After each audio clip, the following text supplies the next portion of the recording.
Progresser en matière de durabilité passe par l'innovation et les échanges entre la recherche académique et les entreprises. La CVCI a invité le Centre Enterprise for Society I4S et les transports publics de la région lausannoise TL à aborder l'avenir de l'électrification des transports en commun. Quels sont les principaux impacts de l'électrification des transports publics? Le premier impact, il est évidemment climatique. C'est une évidence pour les transports publics. Pour les transports lausannois, on a calculé que si on décarbonait l'ensemble de notre flotte, c'était un gain de plus de 15 000 tonnes de CO2. Donc c'est quasiment l'empreinte carbone de 2000 habitants. Et si je dois en choisir un autre, c'est aussi en termes d'exemplarité. On doit être exemplaire, on ne peut pas être au cœur des enjeux climatiques et du report modal et ne pas être propre en termes d'empreinte carbone. C'est aussi important quand on parle de transport public, de réfléchir à la mobilité dans sa globalité et aussi penser au développement de la mobilité de son complément des transports publics,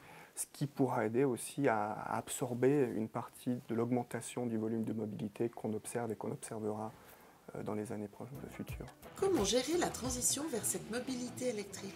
Nous, au Transport lausannois, on a 75% de nos voyageurs et voyages qui se font déjà en électricité grâce à nos 2 métros et grâce à notre réseau de trolleybus. Par contre, au niveau des véhicules, on a 65% de notre flotte qui est encore au diesel.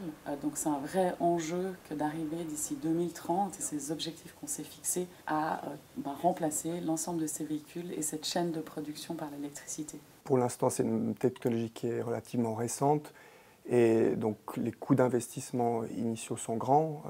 Un bus électrique va coûter plus de 2 fois plus cher qu'un bus diesel, par exemple.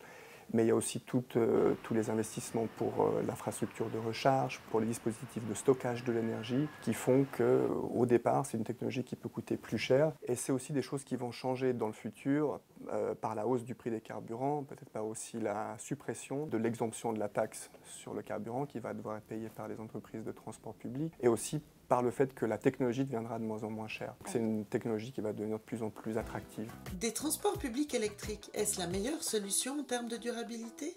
L'enjeu pour les transports publics, au-delà de l'électrification, c'est véritablement de la décarbonation. Et l'électrification est une des solutions pour y arriver et actuellement la meilleure. Les bus à batterie électrique représentent la technologie la plus mature à l'heure actuelle. Les avantages des bus à batterie électrique, il y a évidemment l'efficience du moteur, le récupérage de l'énergie lors des freinages, la réduction des nuisances sonores pour les utilisateurs et les riverains. Par contre, un des enjeux majeurs, c'est que pour avoir une solution qui est dite renouvelable ou propre, il faut de l'énergie renouvelable. Donc rouler à l'électricité, si l'électricité est produite au gaz, ça n'a juste aucun sens. Donc il y a aussi une vraie réflexion sur l'énergie, quelle énergie on souhaite avoir dans les transports publics, et il est absolument indispensable que ça soit de l'énergie qui soit propre et renouvelable. Alors on peut évidemment penser à l'hydrogène, vraiment le voir comme une alternative complémentaire en fait à la batterie. L'hydrogène a certains avantages, on peut entrevoir des autonomies